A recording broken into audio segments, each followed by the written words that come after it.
They say you can't choose who you fall in love with, but what if you never really fell, just kept walking forward, ignoring every red flag along the way? I met Daniel during my 3rd month at the company. I was a junior marketing analyst, all bright-eyed, fueled by caffeine and ambition. He was the head of our department, tall, magnetic, confident in a way that made the room adjust to his presence. He never raised his voice, never rushed. When he looked at you, it felt like time paused. And yes, from day one, I knew he was married. I saw the gold ring, not hidden, not denied, worn openly, like a fact, like weather. It didn't matter. Or maybe it should have, but that's the thing about human logic. It evaporates the moment emotion enters the room. He wasn't flirtatious, at least not in a way you could call out, but there was something. The way he remembered what coffee I drank, the way our eyes met in team meetings, how he'd linger for a half-second longer when he handed me documents. I told myself I was imagining things, until one night, after a late presentation prep, he offered me a ride home.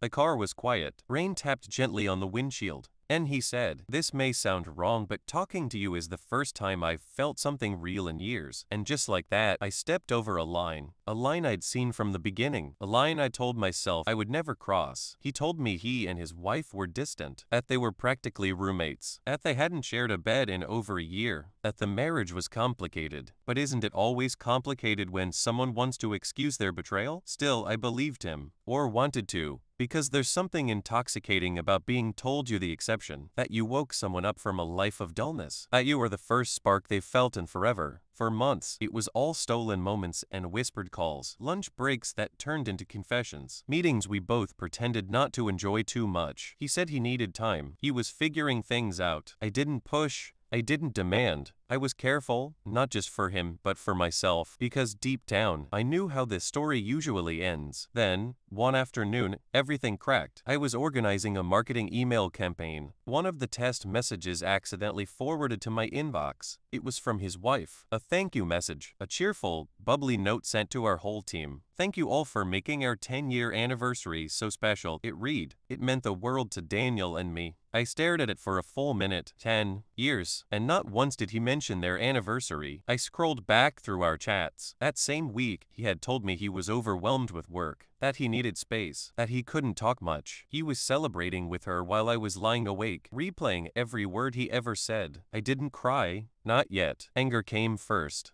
A cold, shaking fury that sat in my stomach like a stone. What else had he lied about? Had I been just entertainment? A distraction? I wanted to scream, but I smiled through meetings, laughed when I had to, played my role like nothing was wrong, and I made a decision. Our company's annual party was in 2 weeks, and I was going to talk to his wife. The night of the corporate party arrived with all the glitter and noise you'd expect. Champagne glasses clinking, polite small talk layered over booming music, colleagues pretending they weren't calculating each other's salaries behind their smiles. I wore a black dress, simple, sharp, not for him. For me. He spotted me the moment I walked in. His eyes widened, then quickly softened into that familiar gaze, the one that used to make my heart stumble. But not tonight. He approached casually, like nothing had happened, like we hadn't been slipping into each other's lives like water through cracks. "Can we talk?" he asked, barely audible over the music. "Not now," I said. "Maybe later." And I turned before he could answer. That's when I saw her, his wife. I had seen photos before, online, when curiosity got the better of me. But seeing her in person felt different. She looked kind, real.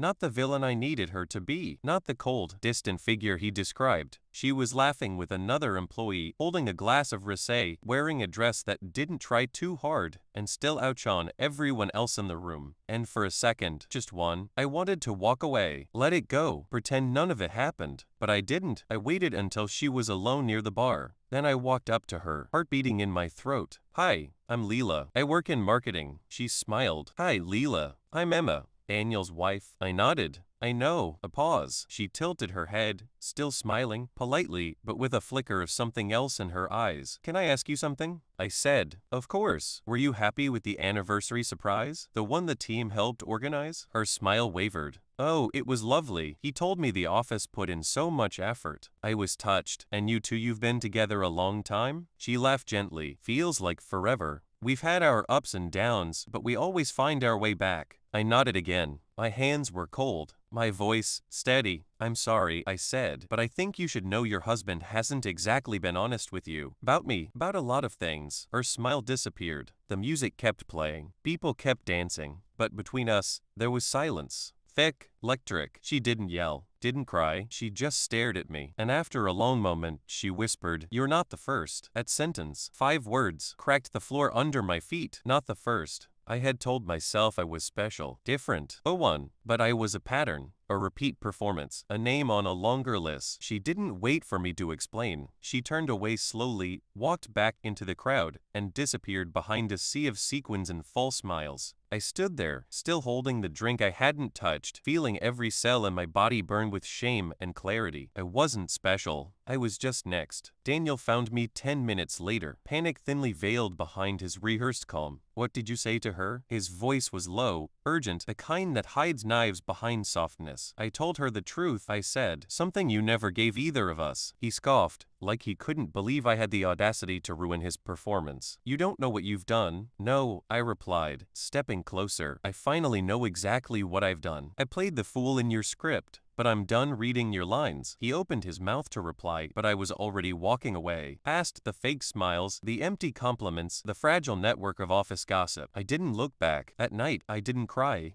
Not because it didn't hurt. It did, deeply, but it was the kind of hurt that came with light. The kind that made everything sharper, clear. For months, I thought I was navigating a love story, but it wasn't love. It was a distraction dressed as affection. A lie built from half-truths and skilled timing. And the worst part? I let it happen. I ignored the signs. I clung to words over actions. I wanted the fantasy more than I wanted the facts. And maybe that's the most dangerous kind of betrayal, the one we perform against ourselves. But here's what I learned. If someone truly wants to be with you, they will be. No delays. No excuses, no shadows. Love doesn't live in the almost. It lives in the open. And if you ever find yourself being kept a secret, ask yourself, who are they protecting? Because it's rarely you. I left that job 2 weeks later, not because I was ashamed, but because I deserved a clean start. One not defined by lies whispered in empty meeting rooms or glances stolen in hallways. I'm not proud of what I allowed, but I'm proud of how I ended it. And if this story feels familiar, maybe it's time you ended yours too. You deserve better. We all do. There's something strange that happens after a storm, not just outside, but inside you. At first, it's quiet. Not peace, exactly. Just silence. The kind where you start hearing your own thoughts again, clearly, without the static of someone else's influence. In the weeks after I quit, I kept replaying everything. Not to torture myself, but to understand, to map out the exact moment where I lost control of my own narrative. It wasn't when he drove me home. It wasn't the late-night texts, or the lunches, or the way he looked at me like I was oxygen.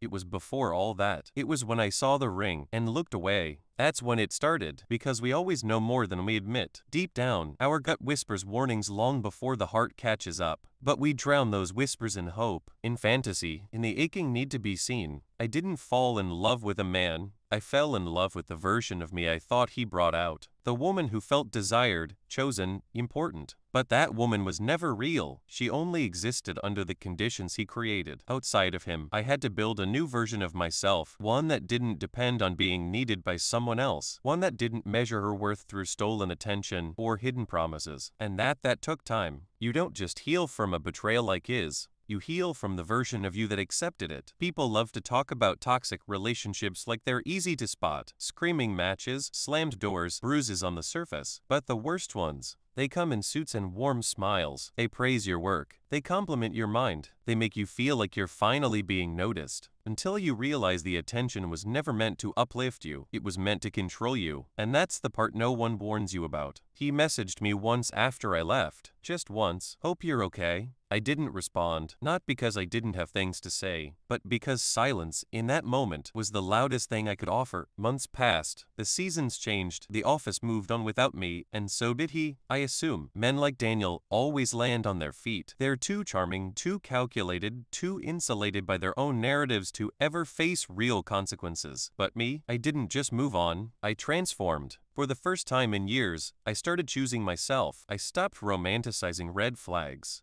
I learned that not every connection is meant to become a story, and not every spark deserves to become a fire. I also stopped waiting for closure from other people, because closure doesn't come from apologies, or confessions, or some dramatic final scene. It comes when you finally stop needing answers. And I did. One rainy Sunday, I passed by the old office building. I didn't plan it, I was just walking. But as I stood there across the street, watching familiar silhouettes through glass windows, I felt nothing. No ache, no nostalgia, no regret, just space. And in that space, I finally understood. He wasn't my great heartbreak. I was. I broke my own heart every time I justified his silence, every time I waited for a call that never came, every time I turned loneliness into romance. But now I own that. All of it. Not with guilt, with grace. Because healing doesn't mean forgetting. It means remembering differently, without flinching. So if you're listening to this, and your heart is twisted in someone else's grip, let go. Not for them, for you. The right love will never ask you to hide. The right love won't make you question your worth. The right love shows up, fully, honestly, and in the daylight. You don't have to settle for borrowed time. You are not a secret, and you never were. Subscribe for more stories like this. The ones we live, survive, and rise from.